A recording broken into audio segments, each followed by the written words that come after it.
Well, good morning.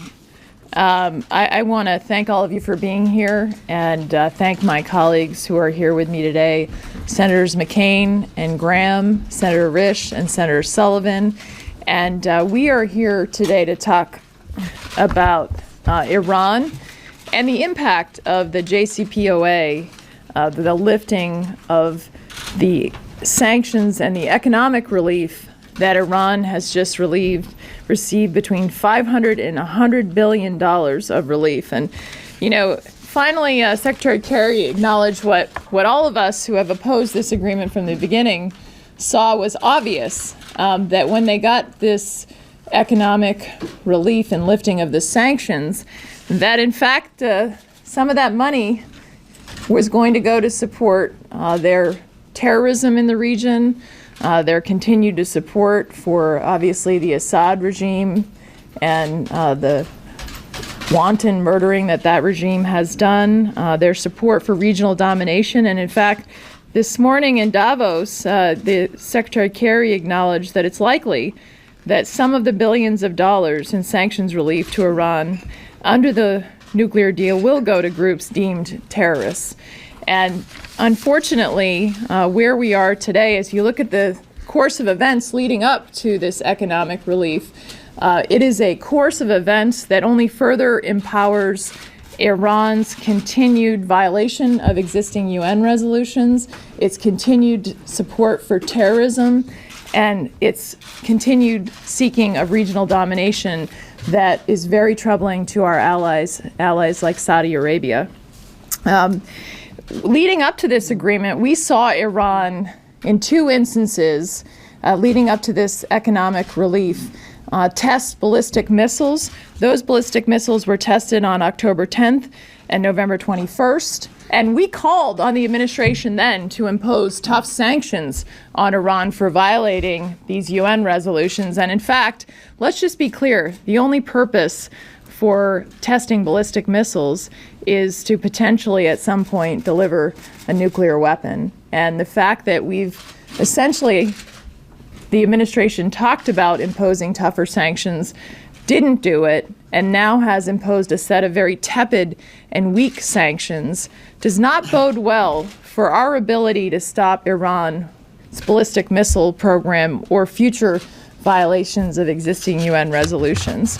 So what I intend to do and what we intend to work on is, if the administration will not impose tougher sanctions and tougher multilateral sanctions and seek with our allies to hold Iran responsible for violating UN resolutions and their ballistic missile program, we're going to be introducing sanctions legislation that I'm working on to impose tough new sanctions on Iran for its behavior with its ballistic missile program, and also to continue to hold Iran accountable for its support for terrorism.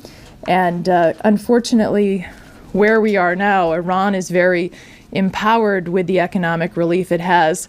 The fact that it was able to violate UN resolutions, get away with it, and also, by the way, with how it treated our sailors leading up to this economic relief, which I personally found to be absolutely outrageous. And yet Secretary Kerry expressed his gratitude to the Iranian authorities for their cooperation in swiftly resolving the matter. Never mind that our sailors were in a position where they were arrested at gunpoint and were put on their knees and hands, and Iran, of course, put those images out to embarrass the United States of America. All of us are very glad that our American hostages have been released, but let's be clear about what happened here. Why were we in a position where innocent Americans were being unjustly detained by Iran, and this issue was never addressed, either as a precondition to negotiations or as part of the JCPOA? Instead, we had to exchange 7 Iranians who were convicted or charged with violating sanctions against Iran. We also reportedly agreed to drop charges on 14 other Iranians, Interpol arrest notices that are outside the country, all in exchange for getting innocent Americans who did nothing wrong. Something that General Keane said yesterday in the Armed Services Committee really struck me, and I think it's very important for us to keep in mind. General Keane essentially said that our consistent behavior, every time they take a hostage, there should be some kind of sanctions. But we have refused to do that. We are incentivizing hostage taking. They have taken hostages since the 1980s. This is a cottage industry for them. They take hostages, we scream and holler about it, we eventually get our hostages back. But the reality is we have not stood up to them. We need to stand up to this Iranian regime. Their illegal testing of ballistic missiles and development of the program, their continued support for hostage taking. In fact, recently we know that Iranian-backed militias are alleged to have kidnapped and taken 3 U.S. citizens in Baghdad in Iraq. So this hostage taking continues with the Iranians, and if we don't stand up to them sooner and more strongly, unfortunately, I don't think this will be the last that we have seen where the Iranians, either through their backs Shia militias or themselves, take innocent Americans into custody. So we're going to impose tougher sanctions. I hope the administration steps up and holds Iran accountable, because at this point it seems that Iran can get away with almost anything, and we will not come down on them. With that, I would like to introduce the chairman of the Senate Armed Services Committee, Senator John McCain. I want to thank the senator from New Hampshire, as between now and the next couple of weeks is by far the most popular senator in the United States Senate with Republicans. So we're very grateful for her leadership until the day after the primary. I'm happy to be joined by my colleagues, and just to add, we need to understand the genesis of all this. And that was a president who came to the presidency with the delusion that somehow there would be a new relationship with Iran, there would be Nixon to China, and when the people of Iran rose up and chanted, "Obama, Obama, are you with us or are you with them?"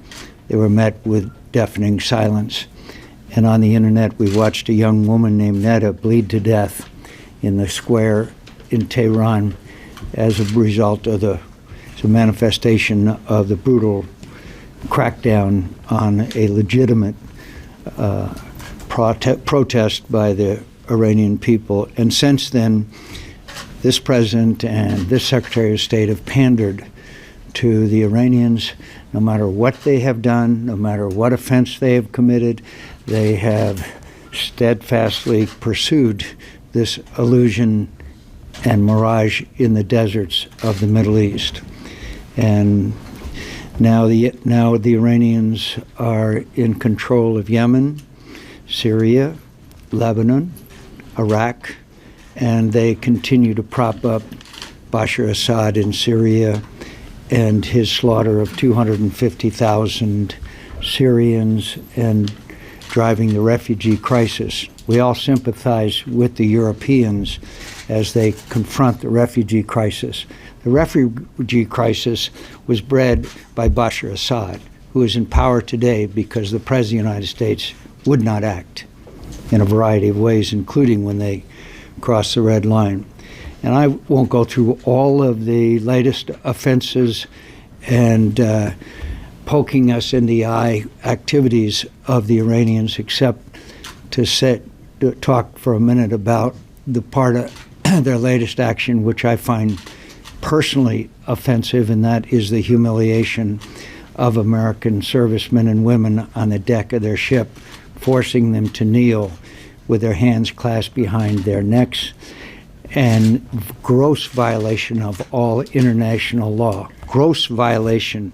International law specifically says all vessels, including Navy warships, enjoy the right under international law to conduct innocent passage in the territorial seas of another coastal nation. So while they're humiliating American sailors and broadcasting it throughout the Middle East, our Secretary of State is thanking them. is thanking them for releasing them the next day. Our vice president, who should know better, is saying, well, this is standard nautical procedure. It's not.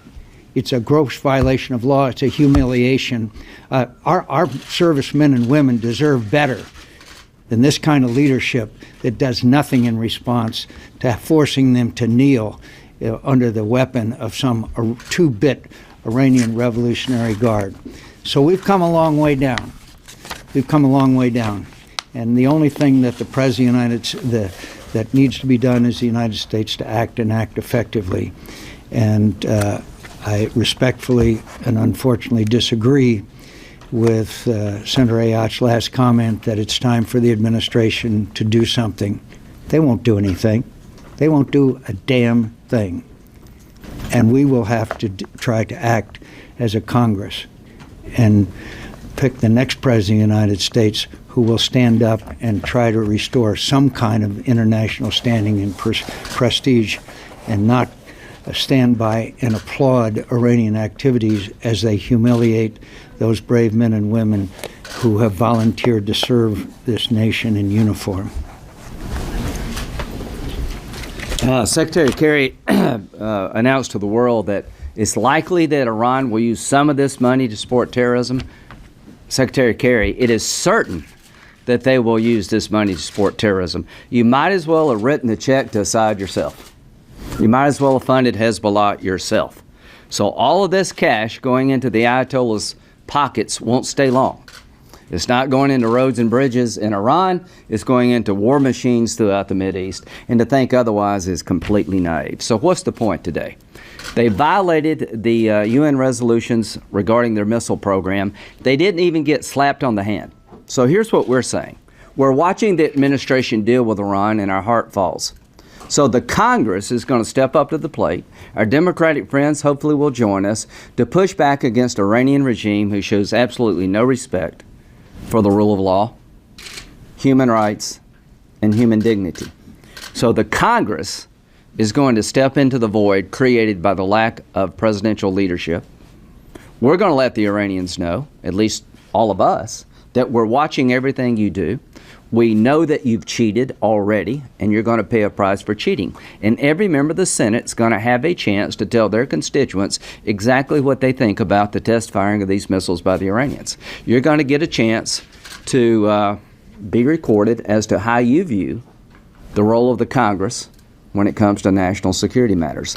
So our Secretary of State and our President have negotiated the worst deal since Munich. There's no requirement for the Iranians to change their behavior. We've given them a pathway to a bomb. They don't have to cheat to get a bomb. In 10 years, they can enrich and reprocess without limitation. In 5 years, they can buy conventional weapons on the market again. And in 8 years, they can go back to building an ICBM with our blessing. They have a pathway to a bomb, a missile to deliver it, and money to pay for it. That's what this agreement does. It's the biggest miscalculation since Munich. And the Congress is going to fight back at every turn, starting with their violations of the UN resolutions regarding their missile testing program. They flagrantly violated the UN resolutions. This administration, the Navy, this administration, the Navy's on the way. All 4 ships that we have left in the Navy are going. So we're going to fight back. There's going to be a debate in 2016 on the floor of the United States Senate about Iran. So to my Democrat and Republican colleagues, get ready to have a say, get ready to be counted, stand up and be counted. And Senator Ayotte's leading the charge, and I look forward to working with her. You know, the American people really, really need to know and to understand what their government has done in their name.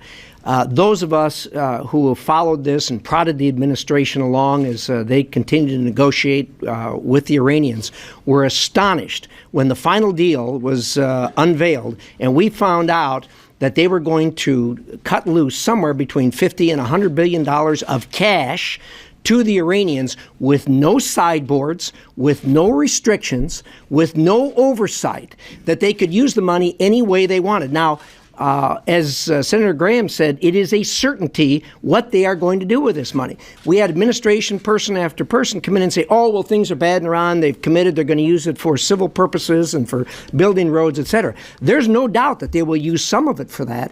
But you judge a nation by how they spend their money in good times and bad times. The Iranians, while they were broke, were able to pump millions of dollars into the Houthi rebels, into Hezbollah, into Assad and other terrorism groups, which got them the dubious distinction of being and recognized as the premier funder of terrorist activities in the world. That group, that country, that administration was then rewarded with between $50 and $100 billion to do whatever they want to with that money. We know what they did with the money. We know what their priorities were when they were broke. When they now have money, it is stunning when you sit down and put a pencil to it and see where that money is going to go and how many people are going to be injured and killed as a result of the transfer of that money to the Iranian administration. It is embarrassing what has been done, and I look forward to working with Senator Ayotte and the others here as we develop sanctions because they are going to continue to do what they have been doing. Let me just conclude with two points. You know, you all watched the debate on the president's Iran deal. And one of the arguments by the president, by Secretary Kerry, was we do this, and this is going to help moderate their behavior, bring them in the community of nations. It was one of the arguments. Well, obviously, that's not working out very well. You know the list of things that have happened in terms of provocations from the Iranians since the signing of the nuclear deal. But I think it's important when we're sitting up here saying what Congress is going to do, it's important to recognize the role of Congress, particularly with regard to sanctions. So I had the honor of serving as one of Condoleezza Rice's Assistant Secretaries of State in the second term of the Bush administration. One of my responsibilities was going around the world economically isolating Iran. Going to our allies and essentially saying, you're a big investor in the oil and gas sector. The Congress of the United States is very concerned about that. And if you don't start looking at divesting, you're likely going to be hit with sanctions. That was effective. It was effective because we had a strong Congress and an administration that was supportive. And to give the president a little bit of credit, in the first term of the Obama administration, they continued to do that. That's what brought the Iranians to the table in the first place. And when you hear John Kerry talk about the international community putting the economic sanctions on Iran, it was the United States. It was our leadership that did that. So unless we take actions when they engage in more provocations, we're going to continue to see more. So what the Congress needs to do, and Senator Ayotte's leading the charge, is when they're taking actions against our interests, like the missile tests, we need to act. It would be great to have the administration with us. It would be great to have our Senate Democratic colleagues with us, which I think is possible, but we need to act, and we will.